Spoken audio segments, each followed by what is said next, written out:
All right, prediction blitz for March is on the way, I suppose. We're starting with the House. At the moment, we have 40 retirements. That is one fewer than the 2022 cycle. That is six more than the 2020 cycle, and it's two less than the 2018 cycle.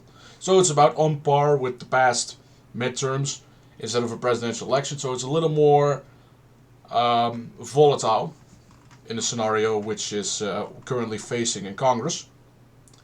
I'm going to give you a hint already regarding the Senate. We have 7 retirements, so that's still the same at the moment, but it is exceeding the amount of retirements from the previous 3 cycles. So that's 2020, 2022, and 2018. So, at the moment, this is what everything's looking at, and I'll just skip that a little bit quick. So, how's it going to look like for the House at the moment? At the moment, it's 179 to 169 in favor of the Republican Party. Redistricting regarding New York was resolved. The map is virtually unchanged. The only thing that's changing is this seat. There's a New York 22nd, which is Brian Williams, or Brandon Williams, whatever. It's more Democrat leading. Mark Molinaro, his seat is more Republican leading. Mike Lawler's remains virtually the same. So at the moment, that's the only thing that's changed. Furthermore, redistricting, Wisconsin was resolved as well, and in the case of Wisconsin, the map will not change. So that's an advantage for the Republican Party. So let's go real quick. Safe districts. Washington 5th. McRogers is retiring. Great job. Get the fuck out. She is one of those impeachment Republicans, so out you go. McCarthy's vacant seat. It looks like Vince Vaughn is going to get it, and I'm disappointed.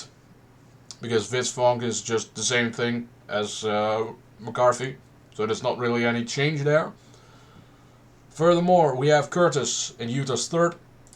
That's safe Republican, as is Lamborn's seat. He's retiring. And Boebert's seat. She used to be in the 3rd. She moved to the 4th. Keep that in mind. North Dakota, safe Republican. As is Gallagher's district. Who's going to replace him? We don't know yet, but Gallagher is out. Good job, get out. And now we have Missouri's 3rd, Lutkemeyer. He's retiring. That's a change. Mark Green over in Tennessee. He's retiring. That's also safe Republican seat. Same goes for Jeff Duncan and Drew Ferguson.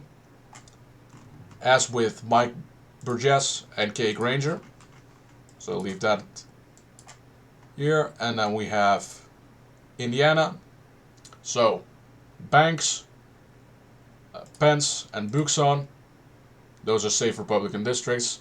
As is Bill Johnson, who will be having a replacement for him, I believe, early June for the special election.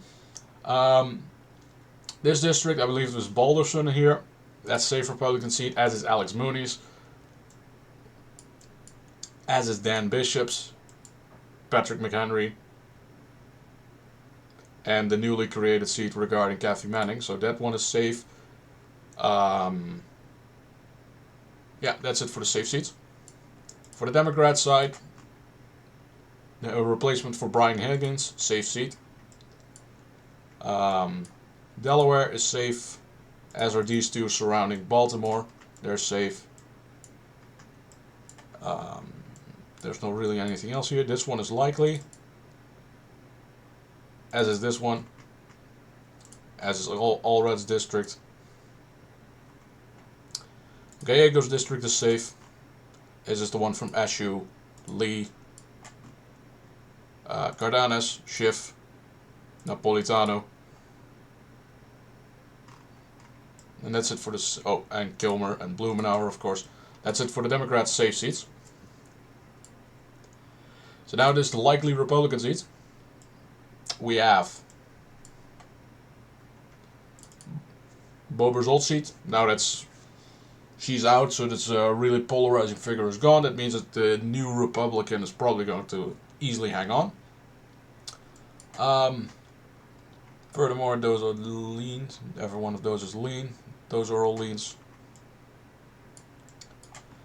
The two new created districts in North Carolina. So this is Jeff Jackson. That's a likely Republican seat, as is the one leaving by Wiley Nickel. Furthermore, there's not really any likely seats here for the Republicans. Forgot Dean Phillips. Who cares about that guy? For the Democrats, likely seats. Swozey. And I'm going to give them New York 4th as well. As is Andy Kim's seat. And Jennifer Waxton, her seat.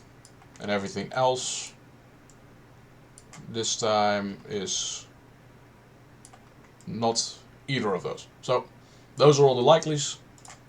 Lean Republican seats. Lawler, Molinaro, Giggins, John James. Should be doing this. Van Orden, Zach Nunn, and whoever is replacing Bacon, because I don't see him winning the primary. Furthermore, oh, I forgot Lesko's seat, but that's also safe Republican, so who cares really. Siscomani, he's hanging on, as is Calvert, and I think that's Michelle Steele, or this is Michelle Steele, who cares. As is Washington's 3rd.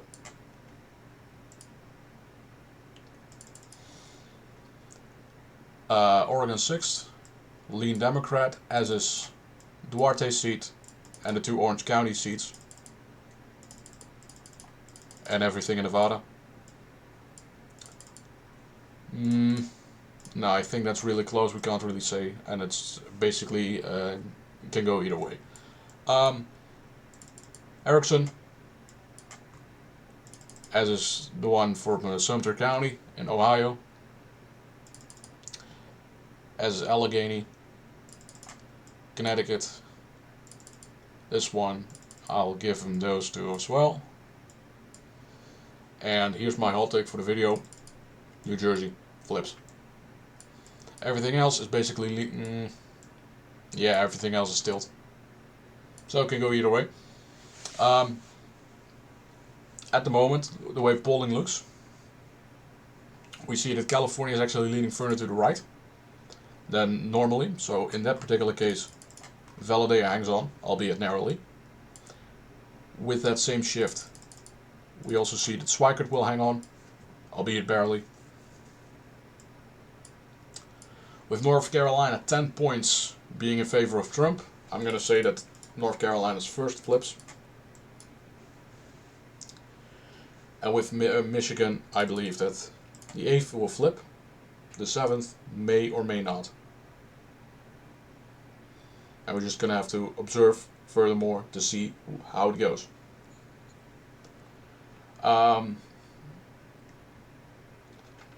Looking further at this map, I believe Oregon and New Mexico, they go Republican. So one stays and one flips.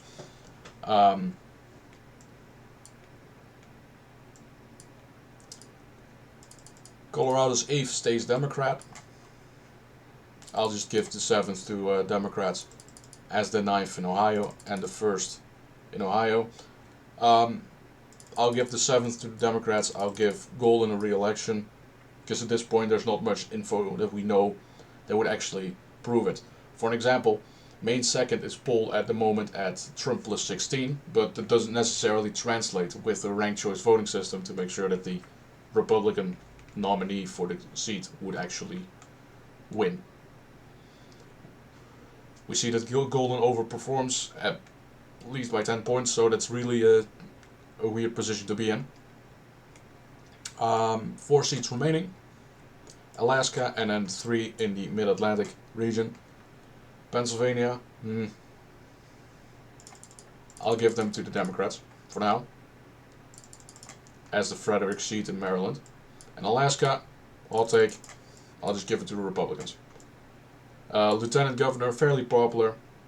She's probably going to win. So this is it at the moment. So still a comfortable 212 to 223. Not much changes. But we'll just have to see how polling further advances down the line. We haven't even had the primaries yet, so in most cases we don't know who the candidates are and how everything's going to move further on down the line. So this is it for the moment. Thank you kindly for watching. See you next time. Cheers.